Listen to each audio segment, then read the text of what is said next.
ప్రధాని మోడీ అమిత్ షాల వల్లే ఎస్సీ వర్గీకరణకు సుప్రీం గ్రీన్ సిగ్నల్ ఇచ్చిందని మాదిగ సమాజాన్ని మందకృష్ణ మాదిగ తప్పుదోవ పట్టిస్తున్నారని కాంగ్రెస్ సీనియర్ నేత గజ్జల కాంతం అన్నారు.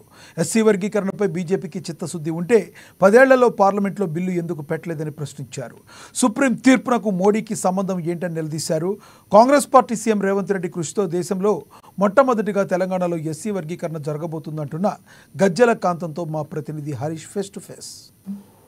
ప్రస్తుతం మనతో పాటు కాంగ్రెస్ పార్టీ సీనియర్ నేత గజ్జల కాంతం గారు. సార్, ప్రధానంగా ఎస్సీ వర్గీకరణ సంబంధించి కూడా ఇప్పుడు చర్చనీయాంశంగా మారుతుంది, దేశవ్యాప్తంగా చర్చ జరుగుతుంది. దీనిపైన ఎంఆర్పీఎస్ అధ్యక్షుడు మందకృష్ణ మాదిగ సంబంధించి గత ప్రభుత్వాలు ఎస్సీ వర్గీకరణను పట్టించుకోలేదు, మాదిగలను పట్టించుకోలేదు. ఇప్పుడు కాంగ్రెస్ పార్టీ కానీ గతంలో ఉన్న బీఆర్ఎస్ పార్టీ కానీ ఇప్పుడు Narendra Modi BJP party SC వర్గీకరణ కట్టుబడి ఉంది. దాని కృషి వల్లే ఈ రోజు వర్గీకరణకు మార్గం సుగమైందని చెప్పేసి వ్యాఖ్యలు ఎట్లా చూస్తారు? మందకృష్ణ మాదిగా ఒకటి గుర్తుంచుకోవాలి.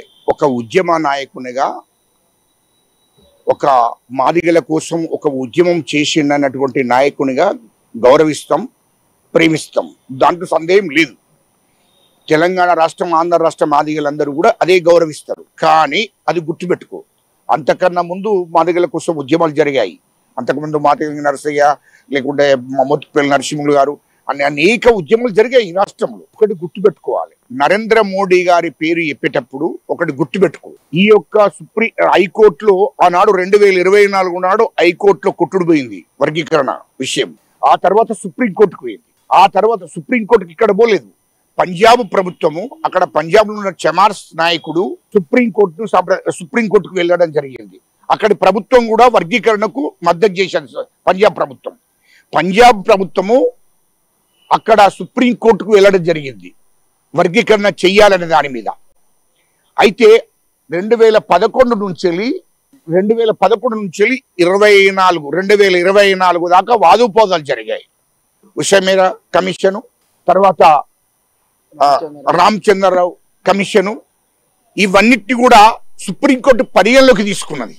తర్వాత ఈ దేశంలో చమార్స్ ఎంతమంది ఉన్నారు, అసలు వీళ్ళకి ఎందుకు సామాజిక న్యాయం జరుగుతలేదు అనేది పూర్తిగా పునరాలోచన చేసింది సుప్రీంకోర్టు. ఈ దేశంలో 30 కోట్ల మంది చమార్స్ ఉన్నారు, ఈ చమార్స్ కు సామాజిక న్యాయం జరగవలసింది అని చెప్పి పూర్తి స్థాయిలో రిపోర్ట్ అంతా తెప్పించుకున్నాక ఈ కమిషన్ల రిపోర్ట్ను కూడా పరిగణలోకి తీసుకొని పూర్తిగా దాని మీద చర్చ చేసి జస్టిస్ తీర్మానం చేసింది. ఫుల్ బెంచ్ 7 సంబంధించిన జస్టిస్ వాళ్ళు పూర్తిగా అన్ని విధాలుగా ఆలోచన చేసే సుప్రీంకోర్టు జడ్జిమెంట్ ఇచ్చాది.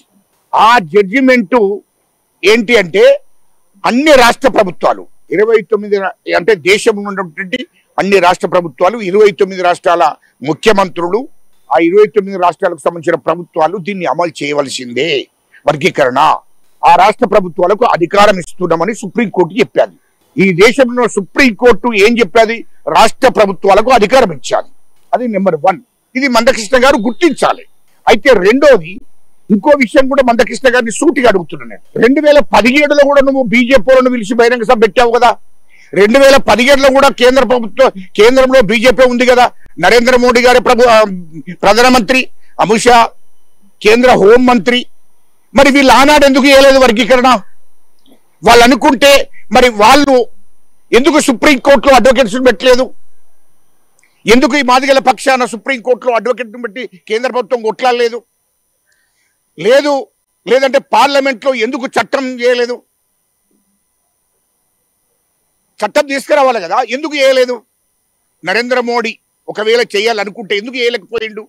అంటే ఇది తెలంగాణ మాదిగలను, ఆంధ్రప్రదేశ్ మాదిగలను తప్పుదో పట్టియద్దు కృష్ణమాది గారు.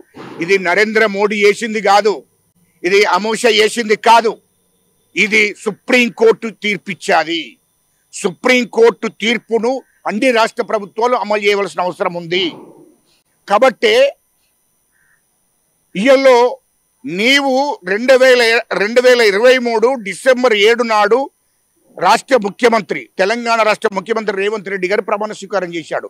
ప్రమాణ స్వీకారం చేసిన వెంటనే ఎమ్మెల్యేలను, రాష్ట్ర మంత్రిని, అదేవిధంగా హైకోర్టు అడ్వకేట్ జనరల్ను వీళ్ళందరినిచ్చి ఢిల్లీకి పంపాడు.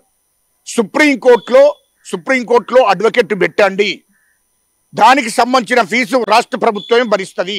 ఎంత డబ్బైనా పర్లేదు, ఖచ్చితంగా తెలంగాణ రాష్ట్రం ప్రభుత్వమే భరిస్తుంది. కాబట్టి సుప్రీంకోర్టులో అడ్వకేట్ పెట్టి వర్గీకరణ కోసం వాదుపోదాలు చెయ్యాలి అని చెప్పి తెలంగాణ రాష్ట్ర ముఖ్యమంత్రి రేవంత్ రెడ్డి గారు సుప్రీంకోర్టులో అడ్వకేట్ ప్రభుత్వం తరపున పెట్టించాడు. ప్రధానంగా ఏదైతే ఎస్సీ వర్గీకరణ పైన కూడా మందకృష్ణ మాదిగ అసత్య ప్రచారాలు చేస్తున్నాడు. ఇంకా బీజేపీ నరేంద్ర మోడీ ఈ వర్గీకరణకు సుకుమారినట్టుగా కూడా ఇట్లాంటి ప్రచారాలను కూడా తిప్పుకొడుతున్నారు. గజనకాంతం కాంగ్రెస్ పార్టీ మాదిగలకు ఇచ్చిన హామీని కట్టుబడి ఉంది, మేనిఫెస్టోలో పెట్టిన హామీకి కట్టుబడి ఉంది. ఎస్సీ రిజర్వేషన్ వర్గీకరణ పైన కూడా ఖచ్చితంగా ఈ 2-3 రోజుల్లో కూడా సీఎం రేవంత్ రెడ్డిని కలుస్తాం. ఆ తర్వాత ఏదైతే ఈ వారంలో ఈ పూర్తి స్థాయిలో దీనిపైన కూడా పెద్ద ఎత్తున దీనిపైన చర్చించిన తర్వాత ఈ వర్గీకరణకు కాంగ్రెస్ పార్టీ రేవంత్ రెడ్డి కట్టుబడి ఉన్నాడు. కాబట్టి వర్గీకరణ తర్వాత 75 లక్షల మాదిగ కుటుంబాలకు సంబంధించి కూడా ఆర్థికంగా, సామాజికంగా, రాజకీయంగా వాళ్ళకి సంబంధించి